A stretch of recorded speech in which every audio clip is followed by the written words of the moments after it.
नमस्कार प्यारे बच्चों, आपका इस YouTube चैनल पर हार्दिक स्वागत एवं अभिनंदन है।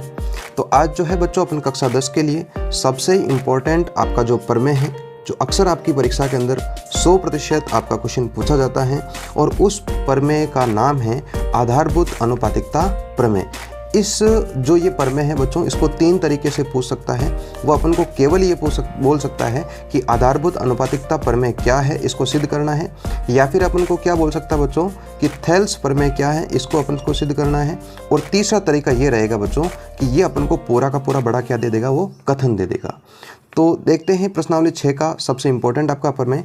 इसमें ये बोला गया कि यदि किसी त्रिभुज की एक भुजा के समांतर, अब बच्चों यहाँ पर ये भुजा BC मान लेते हैं, है ना, इसके समांतर एक रेखा अपन कौन सी खींच रहे हैं, DE खींच रहे हैं। तो एक भुजा के समांतर अन्य दो भुजाओं को भिन्न भिन्न बिंदुओं पर प्रतिच्छेद करने के लिए, अब देखो दोनों बिंदुओं पर प्रतिच्छेद कर रही है आपकी DE, एक रेखा खींची जाए तो ये अन्य दो भुजाएं एक ही अनुपात में विभाजित हो जाती हैं। कहने का मतलब जो वाकई की ये दोनों भुजाएं हैं उनका अनुपात समान हो जाता है बच्चों। मतलब जैसे यहाँ पर AD और DB, AE और EC ये आपस में क्या हो जाएंगे बच्चों, बराबर हो जाएंगे। तो देखते हैं ये प्रमेय, काफ़ी इंपॉर्टेंट प्रमेय आपका, अच्छे से इसको समझना है और देखते हैं इसको कैसे करेंगे। तो सबसे पहले बच्चों जो अपन को चीज़, इसमें कुल अपने 4 चरण होंगे और जो मुख्य रूप से जो चीज़ है, सबसे पहले अपन देखेंगे कि इस जो प्रमेय में है अपन को क्या क्या चीज़ दे रखी है, तो उसको लिखना है। तो क्या दिया बच्चों अपन को यहाँ पर दिया है कि त्रिभुज ABC में भुजा BC के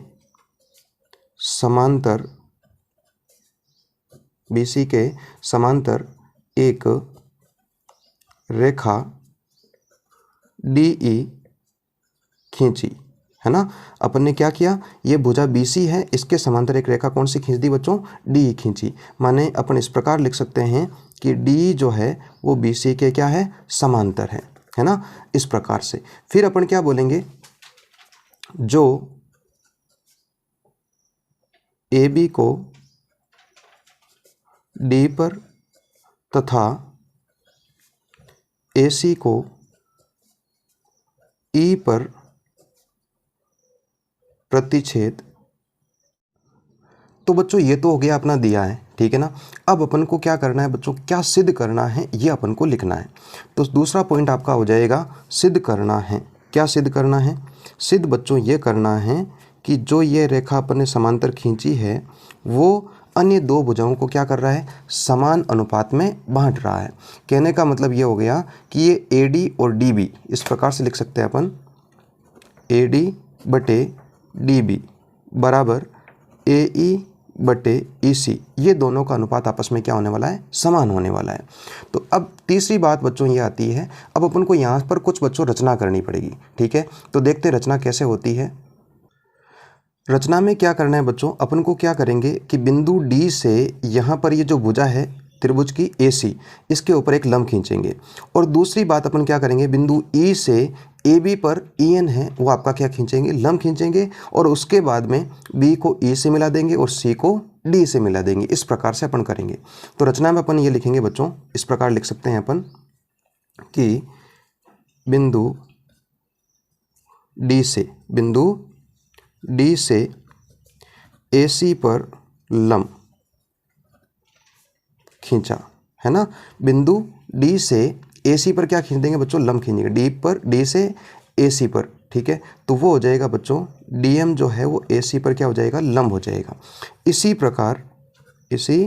प्रकार बिंदु E से AB पर लंब हो जाएगा, इसी पर AC AB पर लंब खींचा, अर्थात ये जो EN है बच्चों वो AB पर क्या हो जाएगा, लंब हो जाएगा, इस प्रकार से, ठीक है ना बच्चों। यहाँ तक अपन ने कर दिया। और उसके बाद में क्या करना है, तथा B को E से मिलाया तथा C को D से मिलाया, ठीक है ना। यहाँ तक अपने ये बात कर ली। तो रचना आपकी यहाँ तक कंप्लीट हो गई। क्या क्या करना है बच्चों, बिंदु E से AB पर एक लंब EN खींच दिया और बिंदु D से DM जो लंब है वो AC पर खींच दिया। इसके अलावा B को E से मिलाया, C को डी से मिला दी। यहाँ तक अपन ने कर लिया। अब बच्चों अपन प्रमाण करेंगे, इसकी उपपत्ति करेंगे कि इसको कैसे सिद्ध करना है, ठीक है ना। तो देखो समझते हैं अपन इसको अच्छे से। सबसे इंपॉर्टेंट पार्ट बच्चों उपपत्ति का होता है। इसमें अपन को क्या करना है, सबसे पहले बच्चों यहाँ पर अपन क्या करेंगे, कुछ त्रिभुज लेंगे और उनके क्षेत्रफल का अनुपात निकालना है। तो सबसे पहले तो अपन ये जानते हैं कि चूँकि त्रिभुज का जो क्षेत्रफल है वो क्या होता है बच्चों। यदि आपसे मैं ये पूछूं कि किसी भी त्रिभुज का क्षेत्रफल क्या होगा, तो आप क्या बोलोगे सर, 1/2 आधार गुणे ऊंचाई होगा। यही होने वाला है बिल्कुल, ठीक है ना। तो अब आपको क्या करना है, यहाँ पर इसमें से, इस त्रिभुज में से आपको देखो एक त्रिभुज तो ये लेना है कि त्रिभुज एक तो हो जाएगा बच्चों ए डी और ई। समझना इस बात को, त्रिभुज ए डी ई का क्षेत्रफल देखो इस प्रकार निकाल लेते हैं। त्रिभुज ए डी ई का क्षेत्रफल, तो यदि बच्चों त्रिभुज ए डी का क्षेत्रफल निकालूं, ए डी और ई इस त्रिभुज का क्षेत्रफल निकालूं, तो सबसे पहले बच्चों ये अपन क्या करते हैं, ई एन को इसकी ऊंचाई मान लेते हैं। क्योंकि बच्चों किसी भी त्रिभुज में जो लंब होता है वही उसकी क्या होती है, ऊंचाई होती है। और ये इसका क्या मान लेते हैं अपन, आधार मान लेते हैं। तो 1/2 आधार, आधार क्या हो जाएगा बच्चों, ए डी, और ऊंचाई क्या हो जाएगी बच्चों, ई एन। इस प्रकार से ई एन, और इसको देते हैं समीकरण नंबर 1, ठीक है ना बच्चों। और इसी प्रकार से अपन को क्या करना है बच्चों, देखो यहाँ पर त्रिभुज बी डी और ई, त्रिभुज बी डी ई का क्षेत्रफल है ना, इस प्रकार से। तो देखो त्रिभुज बी डी ई का क्षेत्रफल निकालना है बच्चों। तो ये बच्चों एक अधिक कोण त्रिभुज है। और बच्चों मैंने आपको बोला था कि जो आपकी ऊंचाई होती है त्रिभुज की, वो एक सीधी दूरी होती है। सीधी दूरी का मतलब है लंब होती है। तो इस त्रिभुज की ऊंचाई भी कौन सी है बच्चों, ई एन है, ठीक है ना। तो इसका आधार तो कौन सा हो जाएगा, बी डी हो जाएगा। देखो बच्चों बी डी और ई, तो इसमें आधार अपन बी डी ले लेते हैं और ऊंचाई कौन सी हो जाएगी, ई एन हो जाएगी। तो ये हो जाएगा 1/2 आधार आपका डी बी हो जाएगा, ऊंचाई क्या हो जाएगा, ई एन हो जाएगा। समीकरण नंबर 2, ठीक है ना बच्चों। अब आपको क्या करना है, समीकरण 1 में समीकरण 2 का भाग लगाना है। तो लगा देते हैं भाग, इस प्रकार लिख देंगे, समीकरण 1 में समीकरण 2 का भाग लगाने पर, लगा देंगे तो बच्चों यहाँ पर अपने पास में क्या हो जाएगा। अच्छा अपन क्षेत्रफल को देखो बच्चों, एरिया लिख सकते हैं, एरिया ऑफ त्रिभुज ए डी ई बटे एरिया ऑफ त्रिभुज बी डी ई बराबर क्या हो जाएगा बच्चों, 1/2 ए डी गुणा ई एन, और नीचे हो जाएगा बच्चों 1/2 डी बी गुणा ई एन। इस प्रकार से हो जाएगा। तो यहाँ से क्या करते हैं बच्चों, देखो ई एन से ई एन आपका कैंसिल हो जाएगा, 1/2 से 1/2 कैंसिल हो जाएगा। तो अपने पास में हो गया बच्चों एरिया ऑफ त्रिभुज ए डी ई बटे एरिया ऑफ त्रिभुज बी डी ई बराबर अपने पास में क्या आ गया बच्चों, ए डी बटे डी बी। इसको दे दो बच्चों समीकरण नंबर 3, ठीक है ना बच्चों।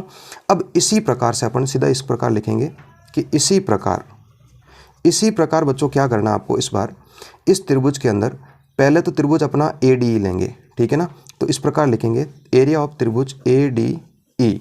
लेकिन बच्चों इस बार क्या करेंगे, सूत्र तो वही होगा 1/2 आधार गुणा ऊंचाई। तो देखो आधार त्रिभुज ए डी ई में इस बार आधार अपन ए ई ले लेते हैं, ठीक है ना। तो आधार तो आपका हो जाएगा ए ई, ठीक है ना। और ऊंचाई बच्चों देखो इस बार अपन ये वाले ले रहे हैं क्योंकि ये भी तो इसके ऊपर लंब है। तो ये आपकी ऊंचाई क्या हो जाएगी, डी एम हो जाएगी। इसी प्रकार इसमें अपन नीचे भी लिख देते हैं। अब त्रिभुज नीचे कौन सा लेंगे बच्चों, C D E, area of त्रिभुज सी डी ई। तो ये बराबर में क्या हो जाएगा, मैं लाइन खींच देता हूँ, 1/2। अच्छा बच्चों इसका आधार कौन सा हो जाएगा, ई सी हो जाएगा। और ऊंचाई बच्चों बस बिल्कुल देखो इस प्रकार से ये है, और ये मैंने आधार ले लिया। तो इस बिंदु से नीचे आपका ये जो लंब डाल रहे हैं यही अपनी क्या हो जाएगी, ऊंचाई हो जाएगी। तो इसको मैं डी एम लिख देता हूँ, ठीक है ना। ये आपका क्या हो गया, डी एम। डी एम से डी एम कैंसिल हो गया, 1/2 से 1/2 कैंसिल हो गया। अब अपने पास में क्या शेष रहा, अपने पास में इस प्रकार रहा एरिया ऑफ त्रिभुज ए डी ई बटे एरिया का मतलब बच्चों क्षेत्रफल, त्रिभुज सी डी ई बराबर यहाँ से क्या प्राप्त हुआ बच्चों, ए ई बटे ई सी। और इसको दे दो समीकरण नंबर 4, ठीक है ना बच्चों। अब थोड़ा सा आपको ध्यान रखना है कि त्रिभुज जो अपना समीकरण 3 है उसमें भी आपका ऊपर त्रिभुज ए डी ई आ रहा है, और समीकरण 4 में भी त्रिभुज ऊपर क्या आ रहा है बच्चों, ए डी आ रहा है। बस नीचे वाला ये अलग आ रहा है, ठीक है ना। तो देखो इसको आगे समझते हैं अब अपन। अब बच्चों अपन ने एक 9th क्लास में एक बात सीखी थी कि यदि कोई भी दो समांतर रेखाएं हैं और उनमें एक ही आधार पर बने गए त्रिभुजों का क्षेत्रफल क्या होता है बच्चों, समान होता है। कहने का मतलब 9th क्लास में अपन ने इस प्रकार से सीखा था, मैं थोड़ा सा आपको बता देता हूँ कि जैसे आपका ये दो समांतर रेखाएं, ठीक है ना, और इनके बीच में समान आधार पर, इस आधार पर एक त्रिभुज बना है, तो इसी आधार पर एक त्रिभुज में और बना देता हूँ और दोनों समांतर रेखाओं के बीच में बना रहा हूँ। तो बच्चों जो ये ए बी सी और ये डी, तो त्रिभुज ए बी सी और त्रिभुज डी बी सी, इनका एरिया क्या हो जाएगा बच्चों, समान हो जाएगा। क्योंकि अपन ने 9th क्लास में सीखा है कि दो समांतर रेखाएं और दो समांतर रेखाओं के बीच में एक ही आधार पर बने गए दोनों त्रिभुजों का क्षेत्रफल आपस में क्या होता है बच्चों, समान होता है। तो इस बात को अपन लिख सकते हैं यहाँ पर। तो अपन ने ये लाइन लिख दी कि दो समांतर रेखाओं के बीच में समान आधार पर बने त्रिभुजों का क्षेत्रफल आपस में क्या होता है बच्चों, समान होता है। तो यहाँ पर बात करें बच्चों, तो देखो यहाँ पर ये आपकी डी और बी सी आपस में क्या है, समांतर है, और इसके ऊपर दो त्रिभुज बने हुए बच्चों। एक तो आपका बना हुआ बच्चों बी डी ई और एक बना हुआ बच्चों C D E, B D E, ये वाला बी डी ई, और एक हो गया बच्चों सी डी ई। ये दोनों त्रिभुज आपस में क्या हो जाएंगे बच्चों, इनका जो एरिया है वो आपस में क्या हो जाएगा, समान हो जाएगा। तो अपन लिख सकते हैं इस प्रकार, एरिया ऑफ त्रिभुज बी डी ई बराबर एरिया ऑफ त्रिभुज सी डी ई। ठीक है ना बच्चों, इसको दे दो समीकरण नंबर 5। अब देखो बच्चों, फिर से देखते हैं समीकरण 3 और समीकरण। तो इसमें बच्चों देखो, आपका समीकरण 3 में भी ऊपर ए डी ई दिया हुआ है, समीकरण 4 में भी आपका ए डी ई दिया हुआ है। अब बात करें नीचे, इसमें त्रिभुज बी डी ई है और यहाँ पर क्या आपका सी डी ई है। तो यहाँ पर अपन ने बात कर ली कि त्रिभुज बी डी ई और त्रिभुज सी डी ई दोनों का क्षेत्रफल भी आपस में क्या है, समान है। तो समीकरण 3, 4 और 5 इनसे अपने पास में क्या हो जाएगा, तो लिखेंगे इस प्रकार से, समीकरण 3, 4 व 5 से क्या हो जाएगा बच्चों, सीधा हो जाएगा कि ये पूरा का पूरा इसके बराबर हो जाएगा। तो अपन लिख सकते हैं ए डी बटे डी बी, इस प्रकार लिखेंगे बच्चों, ए डी बटे डी बी बराबर ए ई बटे ई सी। और यही अपन को क्या करना था बच्चों, सिद्ध करना था। काफ़ी इंपॉर्टेंट प्रमेय है बच्चों आपके, मैंने कोशिश पूरी की आपको समझाने के लिए। ठीक है, आप इस वीडियो को एक बार अच्छे से देखकर फिर से इसकी प्रैक्टिस करें और बच्चों इसको अच्छे से याद कर लो आप, है ना। इसको अच्छे से समझकर फिर क्या करना है, याद करना है, रटना नहीं है ना। 2 बार इसको देखोगे तो अच्छे से आपको समझ में आ जाएगा। ठीक है, तो इसको मैंने बहुत अच्छे से आपको समझा दिया गया है। फिर भी कोई समस्या होती है तो आप कमेंट करके ज़रूर बताएं। तो मिलते हैं एक नए वीडियो में, तब तक के लिए धन्यवाद। जय हिंद, जय भारत।